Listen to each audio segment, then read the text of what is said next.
সকলোকে দুৰ্গা পূজাৰ শুভেচ্ছা জনালোঁ। মনত কাৰোৱেই আমাৰ আনন্দ নাই, কিয়নো আমাৰ প্ৰিয় শিল্পীজন আমি হেৰুৱাই দিলোঁ। হেৰুৱালোঁ বুলি এতিয়াও বিশ্বাস হোৱা নাইকিয়া, ক'ব পৰা নাইকিয়া। আৰু মই আহি আছিলোঁ আচলতে অষ্টমী বুলি ওলাই আহিছিলোঁ, কিন্তু গীতা মন্দিৰলৈ লৈ আহিলে।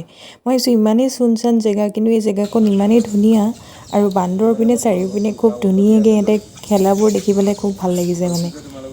দাদা এজনে লৈ আহিছিলে, মই আগত অহা নাইকিয়া। খুব ধুনীয়া দৃশ্যটো উপভোগ কৰিলোঁ। আৰু মই ভাবিছোঁ পূজাৰ মণ্ডপত নগৈ ইয়ালৈ কিয় লৈ আহিলে মানে, কিন্তু সঁচাকৈ ছাৰপ্ৰাইজ হৈ গৈছোঁ। দাদাজনে ছাৰপ্ৰাইজ দিওঁ বুলিয়ে দিছে এওঁক, আৰু মোক লৈ আহিলে ইয়ালৈ। খুব ভাল লাগিলে। তেওঁ কৈছে ইয়াত দুখৰ সময়ত নিজৰ লগতে অতিবাহিত কৰিব পাৰি সময়বোৰ।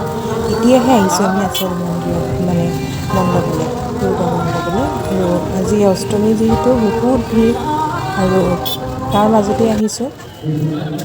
চাৰিওপিনে জুবিনদাৰ গীত, কোনো আনন্দ নাই কাৰো সঁচাকৈ। ষ্টেজ প্ৰগ্ৰেম হৈ আছে, গীত গাই আছে, জুবিনদাৰে গীত গাই আছে।